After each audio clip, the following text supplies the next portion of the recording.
عبداللہ حمید گل صاحب ہمارے ساتھ موجود ہیں، سربراہ ہیں تحریک نوجوانان پاکستان کے۔ عبداللہ حمید گل صاحب، بہت شکریہ آپ کے وقت کا۔ کتنا امپورٹنٹ ہے 9 مئی کے مجرمان کو تو سزائیں سنا دی گئی ہیں، اس کے بعد اب جو منصوبہ ساز تھے یا جو ماسٹر مائنڈ تھے ان کے خلاف بھی ڈیفینیٹلی کارروائی ہونی چاہیے، پھر 26 نومبر کا معاملہ ہے، وہ بھی انویسٹیگیشنز چل رہی ہیں، تو اس کا ایک تو امپیکٹ آپ کیا دیکھ رہے ہیں اور مزید ڈیولپمنٹ کیا آپ کے خیال میں متوقع ہے؟ جی، میں سب سے پہلے تو مبارکباد دوں گا۔ ظاہر ہے کہ پوری قوم جن کو بڑا تکلیف ہوئی، دکھ ہوئی، جنہوں نے دل خراش مناظر دیکھے اور جس طریقے سے ریاست پر حملہ کیا گیا، ان کے لوگوں کو کب سے یہ ڈیمانڈ ہو رہی تھی کہ لوگ جو ہے وہ دیکھنا چاہتے تھے کہ سزا ملے، لیکن وہ سزا نہیں مل رہی تھی۔ ابھی اگر سزا ہوئی ہے تو الحمدللہ میرے خیال میں ایک اچھا خوش آئند قدم ہے، لیکن دوسری جانب جو ہے وہ اس کو بھی ملحوظ خاطر رکھا جائے کہ کس طریقے سے امریکہ کے اندر جو ہے وہ تشویش کی لہر ہے۔ پہلے امریکہ نے بیلسٹک میزائل کے اوپر پابندی لگائی، پاکستان نے اگلے دن جو ہے وہ 25 لوگوں کو جو ہے وہ سزا دی 9 مئی کے حوالے سے۔ پھر جب ابھی رچرڈ گلینن نے جس طریقے سے بات کی پاکستان کے حوالے سے، ابھی دوبارہ الحمدللہ اگلے دن پاکستان نے سزائیں دی۔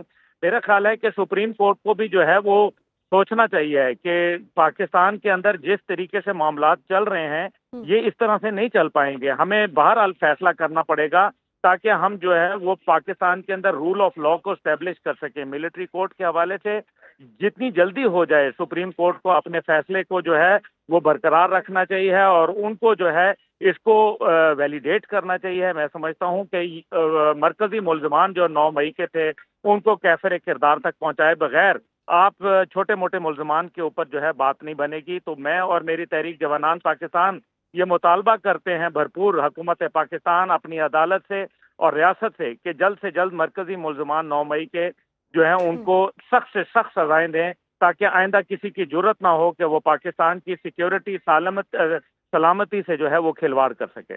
جلد سے جلد انصاف ہونا چاہیے، جیسے کہ آپ نے کہا 9 مئی کے مجرمان کو اب سزائیں مل رہی ہیں۔ دوسری جانب ہم دیکھ رہے ہیں کہ 26 نومبر والا معاملہ بھی اب زور پکڑتا نظر آ رہا ہے۔ مخصوص سیاسی جماعت کے ہینڈلر ہیں، ان کی گفتگو سامنے آ رہی ہے، منظر عام آ رہی ہے اور شواہد بھی مل رہے ہیں۔ کیا سمجھتے ہیں اب وہ والا معاملہ کتنا آگے بڑھے گا اور کتنی گرفتاریاں عمل میں لائی جا سکتی ہیں؟ کیا کیا کیسز بن سکتے ہیں؟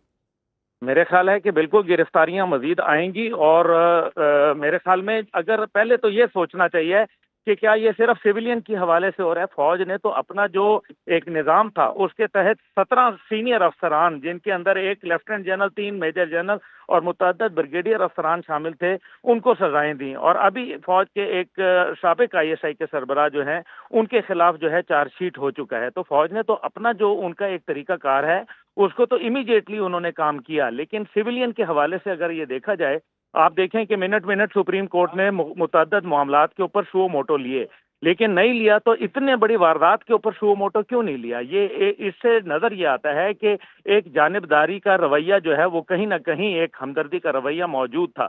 اب مجھے امید ہے کہ انشاءاللہ تعالی اب عدالت جو ہے وہ ایک آئینی عدالت بھی موجود ہے اور اس کو آئین اور قانون کے مطابق جو کہ 1967 پاکستان ملٹری ایکٹ جو کہ کسی اور نے نہیں بلکہ آئین پاکستان کے تحت ان کو اجازت ملی ہے، اس کے اوپر ان کو سخت سے سخت سزائیں دی جائیں اور متعدد گرفتاریاں چاہے وہ کوئی بھی ہو اس کو کیفر کردار تک پہنچایا جائے۔ گرفتاریاں بھی ہونی چاہیے۔ اگر برطانیہ کے اندر 24 گھنٹے کے اندر دروازے توڑ کے لوگوں کو سزائیں دی جا سکتی ہیں، اگر فرانس کے اندر جو ہے وہ جلاؤ گھراؤ کے معاملات کے اوپر سزائیں دی جا سکتی ہیں، امریکہ کے اندر اسپیکر کی کرسی کے اوپر کھڑے ہونے کے اوپر 18 سال قید بامشقت دی جا سکتی ہے، تو پاکستان کیوں نہیں کر سکتا؟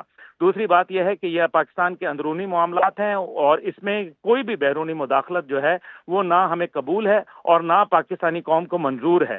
اس لیے ہم اس چیز کی شدید مخالفت کرتے ہیں کہ جس طریقے سے امریکی مداخلت ہو رہی ہے، اور ابھی بڑے کھل کے انہوں نے بتا دیا کہ پاکستان کے یعنی کہ میزائل پروگرام وغیرہ کے اوپر کوئی مسئلہ نہیں تھا، اصلی مسئلہ جو ہے وہ جو اڈیالہ کے اسیر ہیں ان کے اوپر جو ہے وہ اصلی بات وہاں کھل گئی۔